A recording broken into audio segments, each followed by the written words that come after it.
We want to talk All about. right. Do you want to talk about anything FSU related while you have this expertise on? Uh, No. yeah. What was your takeaway on the spring game format? I know your take here that you thought it was stupid, and it's not necessarily an entertaining format.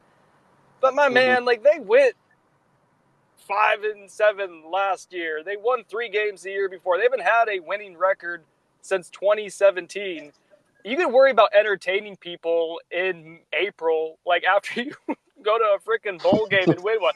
He'll. Well, oh, you were breaking up, and I didn't Oh, want to hang up on you because oh, you'd be crying in my yeah, DMs. I'd be But really mad. all right, I like how you boil my whole take down to "it's stupid," which is not close to what I That's said. how I heard it. I, my only point is, and this isn't a hill I want to die on. This is just a medium take for me. Like, I'm not real passionate about this. Tone issues. I just see, maybe it was watching Spurrier in the '90s. I always viewed the spring game as a showcase. You have 14 other practices to get better, to develop your players, to blow the whistle and stop things and make it slow or whatever. But the spring game, to me, and I could be wrong, has always been a showcase. That's the reason you let fans in the stadium. That's the reason you have cameras there, because optics do matter. Coming off of a 5-win season, there is, it would be nice to have some, to maybe, make things go in a way which kind of helps the players score some more points or something like that.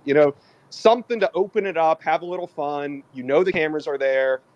I understand how they opened it. I just think that for a coach that understands optics matter, I don't think the spring game was run, in the sense that optics matter. That's all.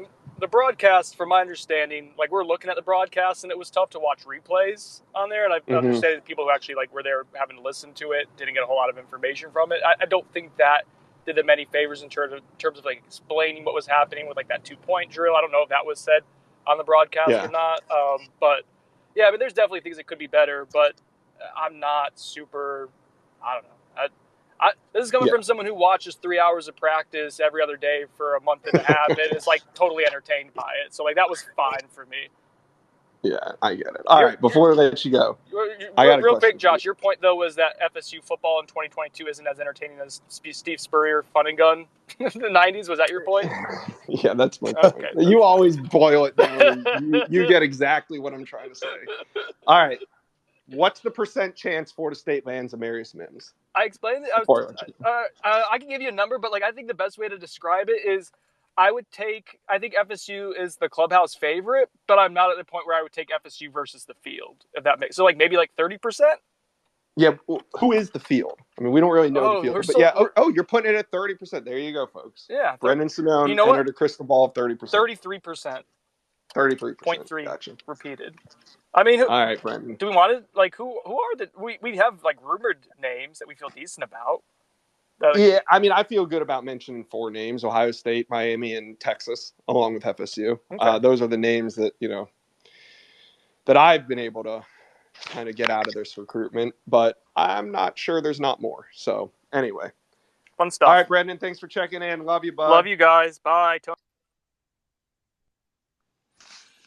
You think Jackson State's involved? I'm adding Farrelly, a Miami fan trapped in Tallahassee. He deserves some time on this space. I think he's back home now, but do you think Jackson State gets involved? We'll have to check with Seymour. I was going to say Prime would have never run a spring game like that. Hey, Farrelly, the scoop monster, is in the space. Farrelly, what are you hearing? How's it going? We need the Miami. It's going great, man. I mean, I'll have some other questions. I'll touch on the Mims thing real quickly. I don't get why Miami fans are as confident as they are in landing him. Obviously, I know there was, I think it was Newberg who put out that article about NIL being a big deal. So they, Miami fans took that as, Ruiz will just get him, whatever.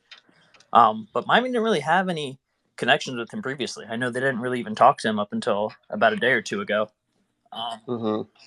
So I'm not really sure where all that confidence is coming from.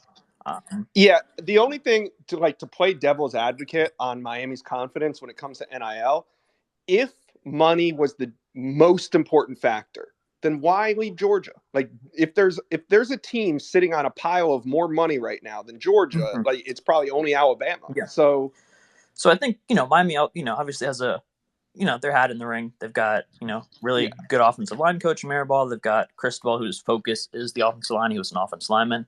And they do have, seems like some of the best NIL deals going right now. So I think they're definitely a player in there, but I don't get that, confidence where it came out that he was looking at NIL deals and all the Miami fans like, oh, he's a Cane. Right. It's a wrap. Exactly. So I think there's definitely a lot of teams in the mix, like TJ mentioned, with Ohio State, Texas, obviously FSU being a big player with the relationship he had with Atkins and stuff. So I think it'll be interesting to see where it comes down to, but I think Miami and FSU probably will be the two biggest players there. Yeah. So what else you want to talk about, Pirelli?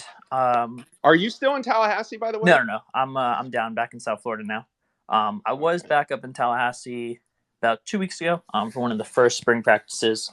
Went up there with a bunch of recruits, brought a couple 5-star guys up there, and Brandon Ennis, Jeremiah Smith, Jojo Trader, Santana Fleming, a bunch of guys like that, for to come to see practice and just the facilities and everything like that. And I did like some of the stuff they had going on. Obviously, they're making changes with the facilities, whether it was the locker room improvements or even the biggest thing now with all these kids is the photo shoots. I think they had a really good setup when it came to that. So I see a lot of stuff they're doing well. Norvell came in and kind of talked to us personally as a team, and he was a lot more intense than I imagined. Like he always seemed kind of like not mild mannered, but like not really an in your face kind of guy. But like he gets really hyped up. Like even just in the auditorium talking to us, like just he was getting really amped up. Yelling about FSU and everything like that. Here's